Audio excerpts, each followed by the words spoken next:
পঞ্চম পরিচ্ছেদ গন্ধ বাবার অলৌকিক ঘটনা প্রদর্শন। পৃথিবীতে সব ব্যাপারেরই একটা নির্দিষ্ট কাল আর সব কাজেরই একটা উপযুক্ত সময় আছে।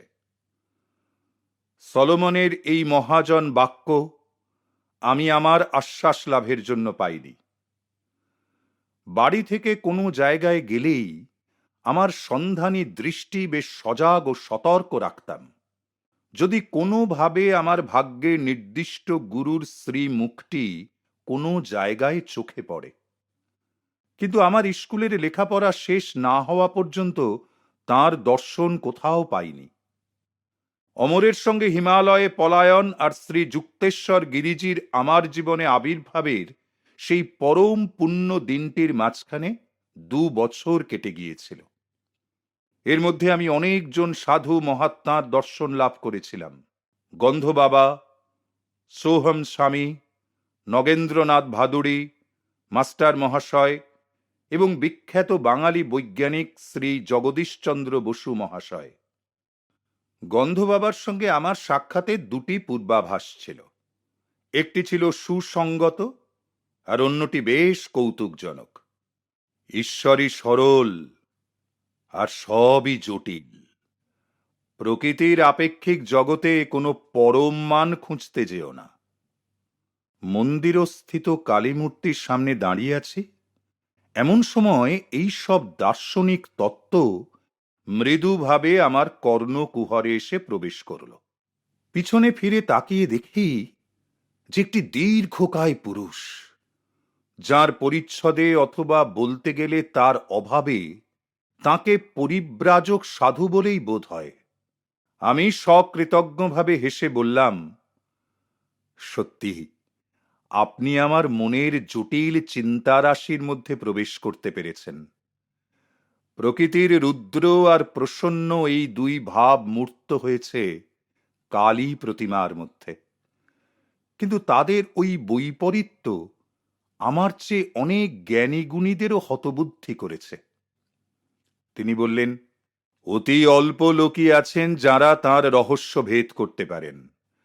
শুভাশুভ এই 2 ভাবের দুর্ভেদ্য প্রহেলিকাময় মানুষের জীবন যেন স্ফিংসের মতো সকল লোকের বুদ্ধির কাছে এক বিরাট রহস্যের সৃষ্টি করে। এর সমাধানের কোনো চেষ্টা না করে অধিকাংশ লোক তাদের জীবন বৃথাই ব্যয় করে। মান্ধাতার আমল হতে আজ পর্যন্ত লোকে সেই একই দণ্ড দিয়ে আসছে। মাঝে মধ্যে 1-8 জন হয়তো তাদের বিরাট ব্যক্তিত্বের জোরে কখনো পরাজয় মানতে চায় না। দ্বৈত মায়াবাদের মধ্যে হয়তোবা সে অদ্বৈতবাদের অখণ্ড সত্যের সন্ধান পায়। আপনার কথাগুলি খাঁটি সত্যি মশাই। বহুদিন ধরে অকপটভাবে জ্ঞানরাজ্যে অন্তর্দর্শনের অনুশীলন করে দেখেছি, প্রবেশের পথ দারুণ কঠিন। আত্মসমীক্ষার চিন্তার প্রতি নিরন্তর অবলোকনে এক কঠিন আর দারুণ অভিজ্ঞতা হয়। প্রবল আত্মাভিমানকেও তা চূর্ণ করে দেয়। সত্যিকারের আত্মবিশ্লেষণই কিন্তু সুনিশ্চিতভাবে সত্যদ্রষ্টার ভাব আনয়ন করে। আত্মপ্রকাশের ধারা বা ব্যক্তিগত স্বীকৃতি শেষ পর্যন্ত তাদের আত্মম্ভরি করে তোলে, যাদের এই ধারণা জন্মায় যে ঈশ্বর ও সৃষ্টির ব্যাখ্যায় তাদেরই ব্যক্তিগত অধিকার আছে। আলোচনাটি বেশ ভালোই লাগছিল। বললাম, এরকম উদ্ধত মৌলিকত্বের কাজ হতে সত্য কিন্তু নীরবে সরে যায়, তাতে আর সন্দেহ নেই। মানুষ যতক্ষণ পর্যন্ত না তার ব্যক্তিগত সংস্কার হতে মুক্ত হতে পারছে, ততক্ষণ পর্যন্ত সে শাশ্বত সত্য উপলব্ধি করতে পারবে না। মানুষের মন যুগ যুগান্তব্যাপী সংস্কারের পলিমাটিতে আবৃত। সংখ্যাতীত জগৎ মায়ার অধীন নিরানন্দ জীবনের নিষ্ফলতায় পরিপূর্ণ। মানুষ যখন তার অন্তঃশত্রুর সঙ্গে লড়াই শুরু করে, যুদ্ধক্ষেত্রের ভীষণ লড়াই তখন তার কাছে নিতান্তই অকিঞ্চিতকর হয়ে যায়।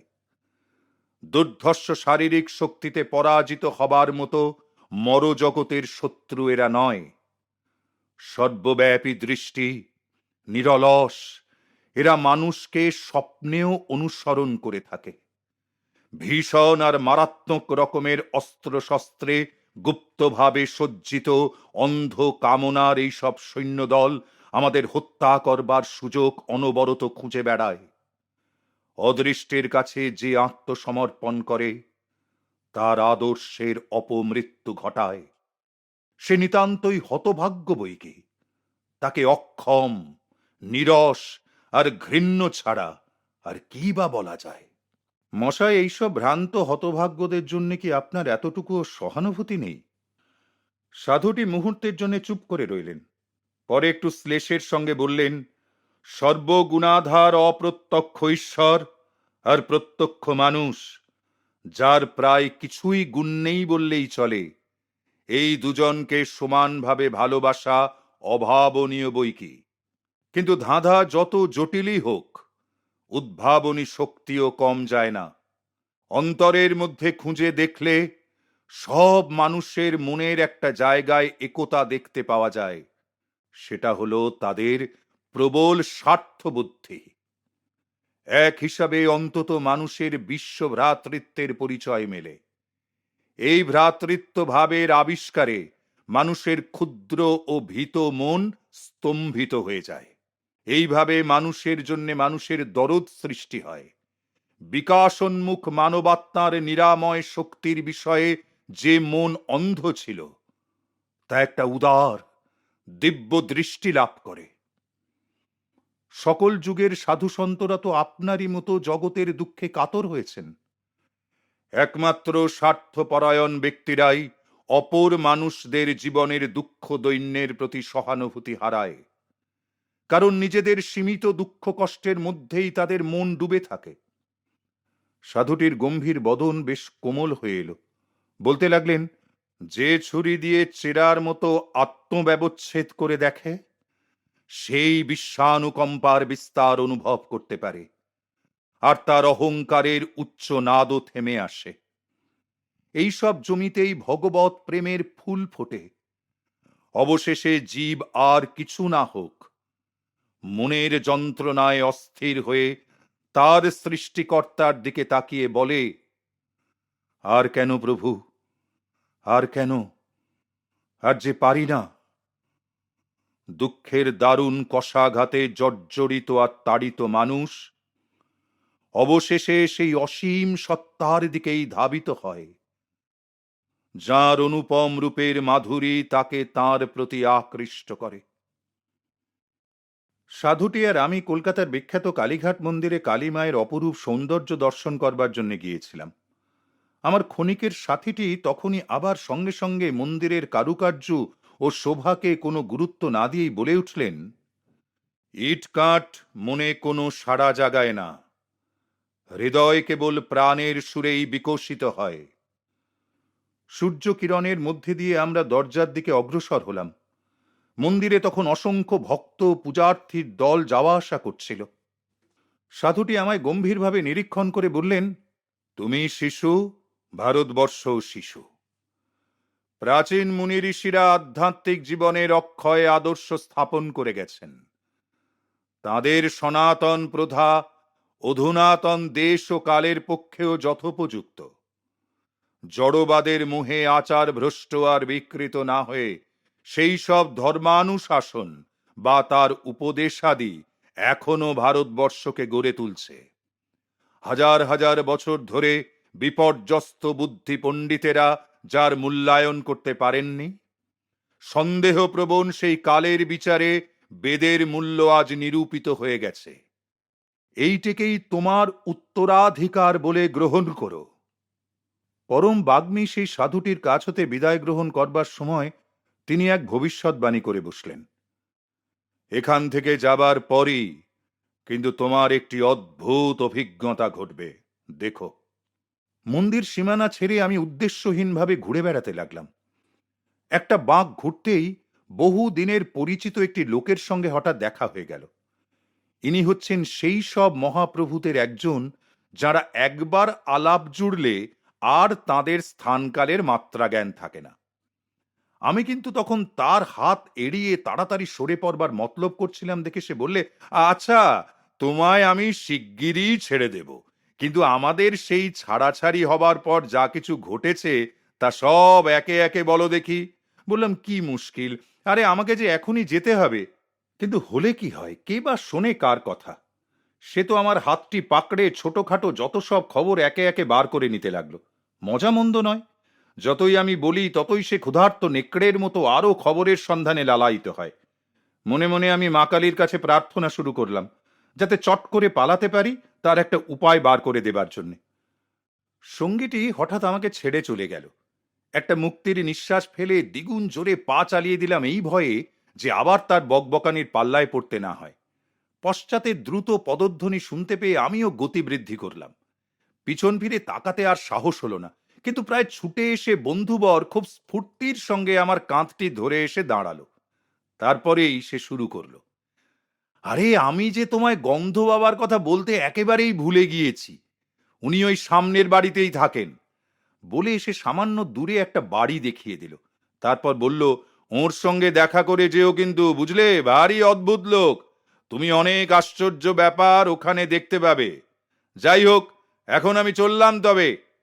এই বলে এবার কিন্তু সে সত্যিই চলে গেল। তার এই কথায় কালীঘাটের মন্দিরের সেই সাধুটির ভবিষ্যৎবাণীর কথা আমার মনে পড়ে গেল। কৌতূহলের বশবর্তী হয়ে সেই বাড়িতে গিয়ে প্রবেশ করলাম। দেখি একটি বেশ প্রশস্ত বৈঠকখানায় একটা গেরুয়া রঙের পুরু গালিচার উপর বহু লোক এখানে ওখানে বসে রয়েছে। বসতেই একটা অদ্ভুত বিস্ময়ের চাপা ফিসফিসানি আমার কানে এসে পৌঁছল। ওই দেখ, গন্ধ বাবা বাকছালের উপর বসে রয়েছেন। উনি যে কোনো গন্ধহীন ফুলের ভিতর স্বাভাবিক সুগন্ধ এনে দিতে পারেন। তাছাড়া কোনো শুকনো কুঁড়ি ফুটিয়ে তুলতে অথবা কারুর গা থেকেও অতি মনোরম গন্ধ বার করতে পারেন। শুনে সাধুটির দিকে আমি সোজা তাকালাম। সাধুটিরও চঞ্চল দৃষ্টি আমার উপর স্থির হয়ে দাঁড়ালো। শ্যামবর্ণ নধর দেহ, শ্মশ্রু বিশিষ্ট, চক্ষু দুটি বেশ বড় বড় আর উজ্জ্বল। বললেন, বাবা, তোমায় দেখে খুব খুশি হয়েছি। কি চাও বলো, কোন গন্ধ চাই? মনে হলো কথাগুলো যেন ছেলে মানুষের মতো। জিজ্ঞাসা করলাম, কি হবে? বললেন, অলৌকিক উপায়ে গন্ধ বেরোচ্ছে, দেখতে পাবে। ভগবানকে গন্ধ তৈরি করার জন্য কাজে লাগান নাকি? তাতে কি হয়েছে, ভগবানই তো গন্ধ তৈরি করেন। তা বটে, তবে তিনি ফুলের নরম পাপড়ির ভিতরেই গন্ধ তৈরি করেন, সদ্য সদ্য ব্যবহারের পরে ফেলে দেবার জন্যে। আপনি ফুল তৈরি করতে পারেন কি? হ্যাঁ, তবে সাধারণত আমি কেবল গন্ধই তৈরি করি। তাহলে আতর তৈরির কারখানা তো সব উঠে যাবে। আরে না না, তাদের ব্যবসা সব ঠিক বজায় থাকবে। আমার নিজের উদ্দেশ্য হচ্ছে ঈশ্বরের শক্তির কিঞ্চিত পরিচয় দেওয়া মাত্র, আর কিছু নয়, বুঝলে মশাই। ঈশ্বরের প্রমাণের কোনো দরকার করে নাকি? তিনি কি সর্বত্র সকল বিষয়েই অলৌকিক ব্যাপার ঘটাচ্ছেন না, বলুন? হ্যাঁ, কিন্তু তার অনন্ত সৃষ্টি বৈচিত্র্যের মধ্যে আমরাও তো সামান্য কিছু দেখাতে পারি। কতদিন আপনার এই বিদ্যায় পারদর্শী হতে লেগেছে? 12 বৎসর। এই অলৌকিক উপায়ে গন্ধ তৈরি করার জন্যে? পূজনীয় সাধুজি, মনে হয় যে কোনো গন্ধ বিক্রেতার দোকান থেকে গোটা কতক টাকার বদলে আপনি যা পেতে পারেন, তার জন্য বৃথাই আপনি এই 12টা বছর ব্যয় করেছেন। গন্ধ তো ফুলের সঙ্গে সঙ্গেই চলে যায়। হ্যাঁ, কিন্তু গন্ধ তো মৃত্যুর সঙ্গে সঙ্গেও চলে যায়। শুধুমাত্র দেহের তৃপ্তির জন্যে আমি তা চাইব কেন? দার্শনিক প্রবর, তোমার কথা শুনে খুব খুশি হলাম। নাও নাও, তোমার ডান হাতটি বাড়িয়ে দাও তো দেখি। বলে আশীর্বাদ ছলে দক্ষিণ হস্তটি প্রসারিত করলেন। গন্ধবাবার কাছ থেকে আমি গজকতক দূরে বসেছিলাম। আমার গা ছুঁয়েও কোনো লোক সেখানে বসেছিল না। আমি হাতটি বাড়িয়ে দিলাম। যোগীবর তা স্পর্শও করলেন না, শুধু জিজ্ঞাসা করলেন, তোমার কি গন্ধ চাই? গোলাপ। বেশ, তাই হবে। অপরিসীম বিস্ময়ে দেখলাম যে গোলাপের মনোরম সৌরভ আমার করতলের মধ্যস্থল হতে তীব্রভাবে ফুটে বেরুচ্ছে। আমি একটু হেসে কাছের ফুলদানি থেকে একটি গন্ধহীন ফুল তুলে নিয়ে বললাম, এই ফুলটিতে কি জুঁই ফুলের গন্ধ হতে পারে? তাই হবে। ফুলের পাপড়িগুলো থেকে তখনই জুঁই ফুলের গন্ধ ভুরভুর করে বেরোতে লাগলো। এই অপূর্ব ইন্দ্রজালের সৃষ্টিকর্তাকে ধন্যবাদ দিয়ে তার একটি শিষ্যের পাশে গিয়ে বসলাম। তিনি বললেন যে গন্ধবাবা, যার আসল নাম স্বামী বিশুদ্ধানন্দ, তিব্বতে এক গুরুর কাছ থেকে যোগের নানা আশ্চর্য প্রক্রিয়া শিক্ষা করে এসেছেন। তিব্বতী যোগীটির বয়স শুনলাম 1000 বছরেরও উপর। শিষ্যটি গুরুর বিষয়ে বেশ একটু গর্ব প্রকাশ করে বললেন, তার শিষ্য গন্ধবাবা। আপনি এইমাত্র যেরকম দেখলেন, তেমনি যখন তখন কিন্তু উনি শুধু কথা বলে গন্ধ তৈরি করেন না। অবশ্যই মেজাজ অনুযায়ী ওর কাজের অনেক তারতম্য হয়। ওর অদ্ভুত শক্তি। কলকাতার বহু গণ্যমান্য ব্যক্তি ওর শিষ্য। আমি মনে মনে ঠিক করলাম, আমি আর এদের দল বাড়াবো না। একেবারে আক্ষরিক অর্থে অলৌকিক শক্তিশালী কোনো গুরু আমার ঠিক মনের মতো নয়। গন্ধবাবাকে বিনম্র নমস্কার জানিয়ে সেখান হতে প্রস্থান করলাম। বেড়াতে বেড়াতে বাড়ি ফেরবার সময় সেদিনকার 3টি বিচিত্র ঘটনার কথা ভাবতে লাগলাম। বাড়ির দরজায় পা দিতেই উমা দিদির সঙ্গে দেখা। বলল, বড়ই চাল বেড়ে গেছে দেখছি, আবার সেন্ট ব্যবহার করা হচ্ছে, ব্যাপার কি? বিনা বাক্য ব্যয়ে হাতটি বাড়িয়ে দিদিকে তা শুঁকতে ইশারা করলাম। শুঁকেই চেঁচিয়ে বলে উঠল, আহ, কি চমৎকার গোলাপের গন্ধ, আর কি অস্বাভাবিক রকমের উগ্র। সত্যি ব্যাপারটা উগ্র রকমের অস্বাভাবিক।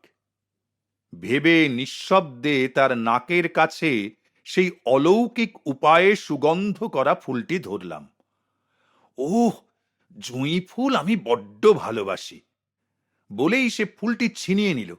কারণ দিদি খুব ভালো রকমই জানতো যে ও ধরনের ফুল একেবারেই গন্ধহীন। কিন্তু তা থেকে জুঁই ফুলের গন্ধ বারংবার শুঁকতে শুঁকতে তার মুখের ওপর একটা হাস্যকর নির্বুদ্ধিতা প্রকাশ পেল। দিদির উপর গন্ধের প্রতিক্রিয়াতে আমার একটা সন্দেহ দূর হলো যে হয়তোবা গন্ধবাবা আমার উপর আত্মসম্মোহিত অবস্থা আনাতে আমি কেবল গন্ধটা টের পাচ্ছিলাম। পরে আমি আমার বন্ধু অলোকানন্দের কাছ হতে গন্ধবাবার আরেকটি অলৌকিক শক্তির কথা শুনেছিলাম, যা শুনে আমার মনে হলো যে হায় রে, পৃথিবীর লক্ষ লক্ষ ক্ষুধিত মানুষের আজকে যদি তা থাকত। অলোকানন্দ বলেছিল, বর্ধমানে গন্ধবাবার আস্তানায় এক উৎসব উপলক্ষে শতাধিক অভ্যাগতদের মধ্যে আমিও উপস্থিত ছিলাম। বিরাট আনন্দোৎসব, অনেকেই এসেছেন। যোগীবরের শূন্য থেকে জিনিস তৈরি করবার কথা শুনে আমি একটু হেসে কিছু অসময়ের কমলালেবু তৈরি করার কথা বললাম। সঙ্গে সঙ্গে কলাপাতার ওপরে পরিবেশন করা লুচিগুলো বেশ ফুলে উঠল। প্রত্যেকটি লুচির খোলের ভেতর একটি করে খোসা ছাড়ানো কমলালেবু। আমারটিতে তো ভয়ে ভয়ে কামড় দিলাম, কিন্তু দেখলাম তা অতি সুস্বাদু। বহু বৎসর পরে আমি আত্মোপলব্ধি বলে জানতে পেরেছিলাম কি করে গন্ধবাবা ওইসব তৈরি করতেন। কিন্তু হায়, এই প্রক্রিয়াটি চিরকালই জগতের ক্ষুৎপীড়িত মানব গোষ্ঠীর আয়ত্তের বাইরে থেকে যাবে। বিভিন্ন ইন্দ্রিয় গ্রাহ্য উত্তেজনা যা মানুষের ওপরে প্রতিক্রিয়া সৃষ্টি করে, শব্দ, স্পর্শ, রূপ, রস, গন্ধ, তা সব ইলেকট্রন আর প্রোটনের স্পন্দন তারতম্যে উৎপন্ন হয়। এই স্পন্দনগুলি আবার প্রাণ অর্থাৎ লাইফট্রন দ্বারা নিয়ন্ত্রিত হয়। এই লাইফট্রনই হচ্ছে সূক্ষ্ম প্রাণ শক্তি, অথবা পারমাণবিক শক্তি অপেক্ষাও সূক্ষ্মতর শক্তি, যা সুকৌশলে নির্দিষ্ট বৈশিষ্ট্যযুক্ত পঞ্চতন্মাত্রের উপর প্রতিষ্ঠিত। গন্ধবাবা কতগুলি যৌগিক প্রক্রিয়ার বলে নিজেকে এই বিশ্ব প্রাণ শক্তির সঙ্গে এক সুরে বেঁধে এইসব লাইভট্রনগুলির স্পন্দনশীল গঠন কার্যে পরিবর্তন সাধিত করে তাদের ইচ্ছামতো রূপ দিয়ে ঈপ্সিত ফললাভ করতে পারতেন। তার গন্ধ বা ফল তৈরি করা বা অন্যান্য আশ্চর্য ব্যাপার সকল এই সব জাগতিক স্পন্দনেরই বাস্তব রূপ মাত্র। সম্মোহিত অবস্থায় তৈরি কোনো আভ্যন্তরীণ অনুভূতি নয়। যেসব লোকেদের অ্যানেস্থেটিক প্রয়োগে বিপদ ঘটতে পারে, তাদের ছোটখাটো অস্ত্রোপচারের সময় মানসিক ক্লোরোফর্ম হিসেবে ডাক্তারেরা সম্মোহন বিদ্যা প্রয়োগ করেন। কিন্তু কারোর ওপর বারবার সম্মোহন শক্তির প্রয়োগ অত্যন্ত ক্ষতিকর, কারণ এর ফলে পরে এমন একটি তামসিক মনস্তাত্ত্বিক ক্রিয়া প্রকাশিত হয় যাতে করে তা কালে ক্রমে ক্রমে মস্তিষ্কের কোষগুলির মধ্যে একটা বিশৃঙ্খলার ভাব এনে ফেলে। সম্মোহন বিদ্যা হচ্ছে অপরের চিত্তভূমিতে অনধিকার প্রবেশ।